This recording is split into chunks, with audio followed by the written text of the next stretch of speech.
الحمد للہ الذی خلق الانسان وعلمہ البیان والصلاة والسلام علی سید الانس والجان اما بعد اعوذ باللہ من الشیطان الرجیم بسم اللہ الرحمن الرحیم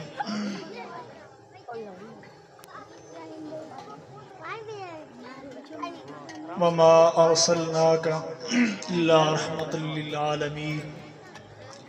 صدق اللہ العظیم صدق رسولہ النبی الکریم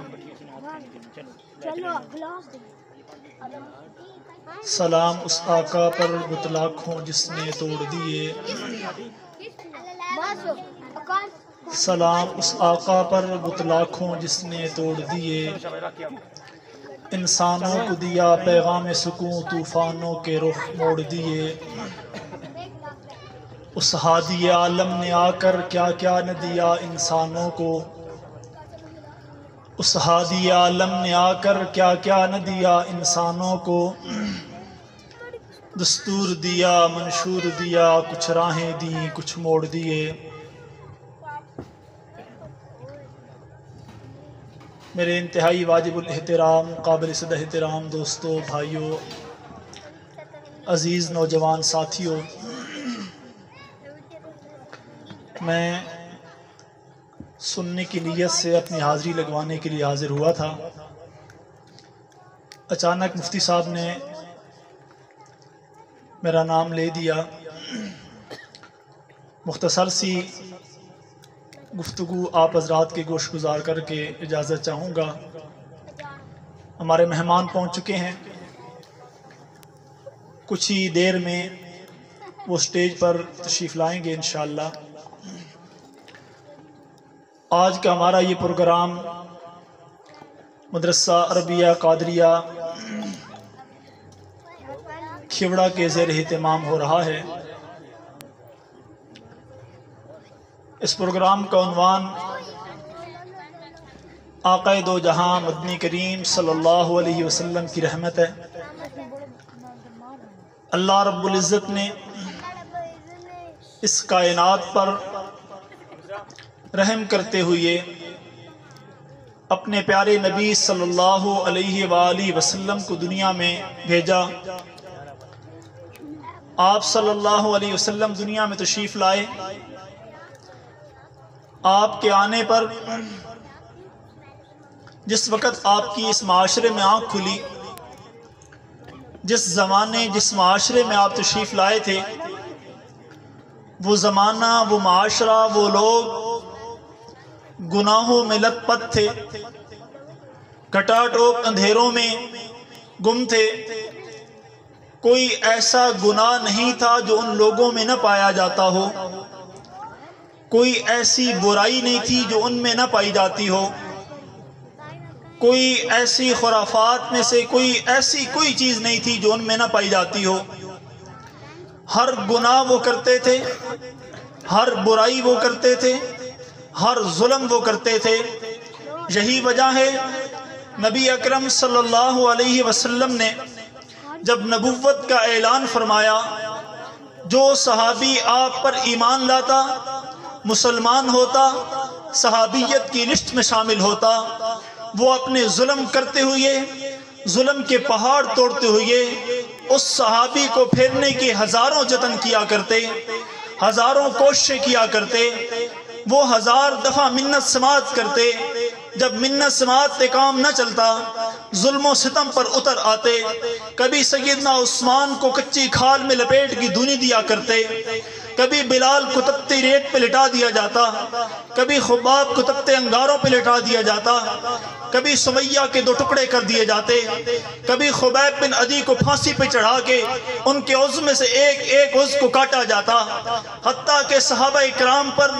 طرح طرح کے ظلم کیے جاتے، ان کو تکالیف کی بھٹی سے گزارا جاتا، ان کو پریشانیوں سے گزارا جاتا، ان کو مصیبتوں سے گزارا جاتا۔ ظلم کر کے وہ یہ سمجھتے تھے شاید پیغمبر کے صحابہ پیغمبر کا ساتھ چھوڑ جائیں گے، شاید ہمارے اس ظلم کے بعد پیغمبر کی فوج پیغمبر کو چھوڑ جائے گی، شاید ہماری اس مصیبت کے بعد پیغمبر کے دیوانے پیغمبر کو چھوڑ کے بھاگ جائیں گے، شاید ہماری اس تکلیف کے بعد آج ابو بکر چھوڑ جائے گا، شاید ہماری اس تکلیف کے بعد جب ہم ابو بکر کے گلے میں دوپٹہ ڈال کے ان کو مطاف کعبہ میں گھسیٹ لیں گے، شاید اس کے بعد ابو بکر پیغمبر کے گرد کبھی نظر نہیں آئے گا، شاید آج کے بعد کوئی صحابی پیغمبر پہ ایمان نہیں لائے گا، یا شاید ایمان لانے والے بھاگ جائیں گے۔ انہوں نے ظلم کیے، انہوں نے ان کو تکالیف دی، ان پر مصیبتوں کے پہاڑ توڑے، پریشانیوں کے پہاڑ توڑے، اس سب کو صحابہ جھیل گئے، اس سب آگ کے دریا کو صحابہ پار کر گئے، انہوں نے پتھر مارے، صحابہ برداشت کر گئے، انہوں نے ان کے عضو کاٹے، صحابہ برداشت کر گئے، انہوں نے ان کو تپتی ریت پہ لٹایا، صحابہ برداشت کر گئے، انہوں نے ان کو تپتے انگاروں پہ لٹایا، صحابہ برداشت کر گئے، انہوں نے ان کو کچی کھال میں لپیٹ کی دھونیاں دی، صحابہ برداشت کر گئے، انہوں نے ان کو تپتے انگاروں پہ لٹایا، تپتی دیگوں میں ڈال دیا، صحابہ برداشت کر گئے، ان کو سولیوں پہ چڑھا دیا، صحابہ برداشت کر گئے، ان کی بیویاں بیوہ ہو گئی، صحابہ برداشت کر گئے، ان کے بچے یتیم ہو گئے، صحابہ سب برداشت کر گئے، لیکن پیغمبر کے دامن نہیں چھوڑا انہوں نے۔ میرے بھائیوں، رحمت للعالمین پیغمبر کو رب العالمین نے چن کر جھولی میں جو جماعت ڈالی، پیغمبر کی رحمت سے انہوں نے پورا حصہ لیا، پیغمبر کی علم سے انہوں نے پورا حصہ لیا، پیغمبر کی محبتوں کو سمیٹا، پیغمبر کے ساتھ بیٹھے، پیغمبر کے ساتھ اٹھے، پیغمبر کے ساتھ کھانا کھایا، پیغمبر کا جھوٹا پانی پیا، پیغمبر کو وضو کروایا، وضو سے بچے پانی کی چھینٹے پیغمبر نے ان کے سینے پر ڈالے، ان کو دعائیں دی،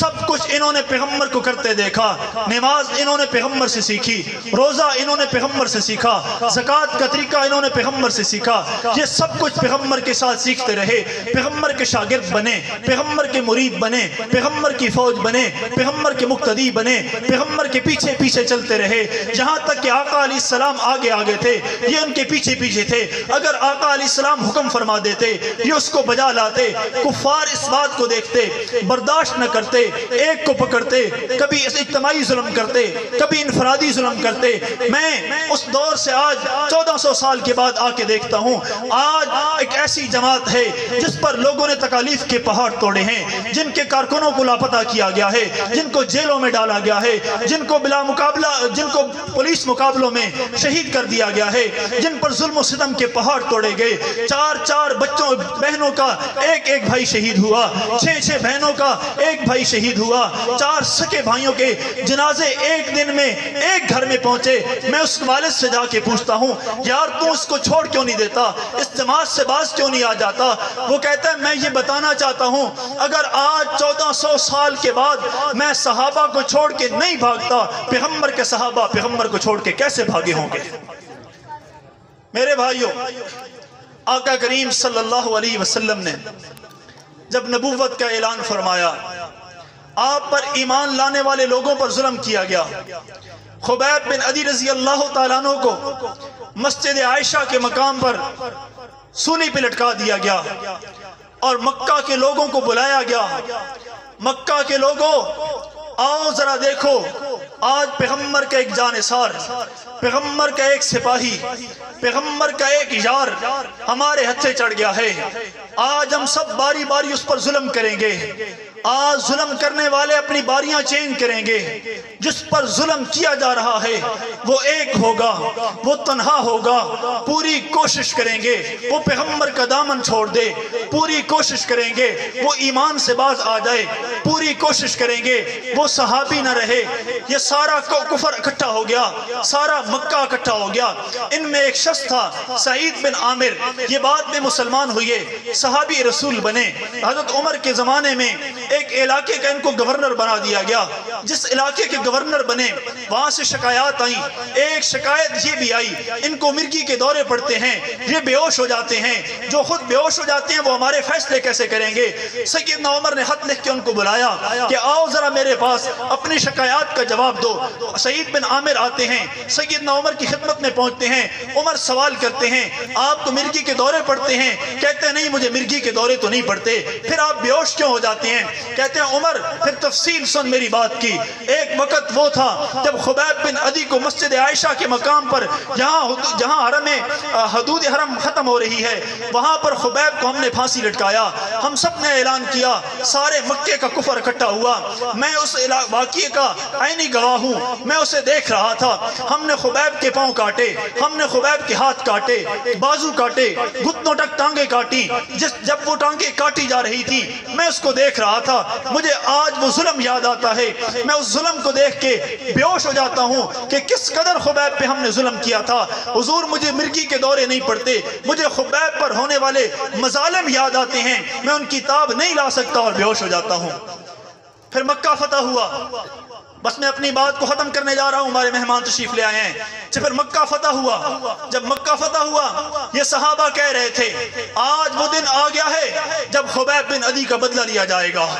آج وہ دن آ گیا ہے جب خباب کا بدلہ لیا جائے گا، آج وہ دن آ گیا ہے جب بلال کا بدلہ لیا جائے گا، آج وہ دن آ گیا ہے جب سمیہ کا بدلہ لیا جائے گا، آج وہ دن آ گیا ہے جب زنیرہ کا بدلہ لیا جائے گا۔ پیغمبر نے کہا نہ میرے صحابہ، میں اللہ کی طرف سے رحمت بن کے آیا ہوں، میں آج سمیہ کے قاتلوں کو معاف کرتا ہوں، میں پہ اللہ کی طرف سے رحمت بن کے آیا ہوں، میں بلال کو تپتی ریت پہ لٹانے والوں کو معاف کرتا ہوں، میں اللہ کی طرف سے رحمت بن کے آیا ہوں، میں خباب کو تپتے انگاروں پہ لٹانے والوں کو معاف کرتا ہوں، میں اللہ کی طرف سے رحمت بن کے آیا ہوں، میں زنیرہ کے اوپر ظلم کرنے والوں کو معاف کرتا ہوں، میں اللہ کی طرف سے رحمت بن کے آیا ہوں، ابو بکر کے گلے میں دوپٹہ ڈال کے گھسیٹنے والوں کو میں معاف کرتا ہوں۔ مکہ فتح ہوا، پیغمبر نے کہا مجھے اللہ نے رحمت للعالمین بنا کے بھیجا ہے، میں اپنی رحمت سے اعلان کرتا ہوں جو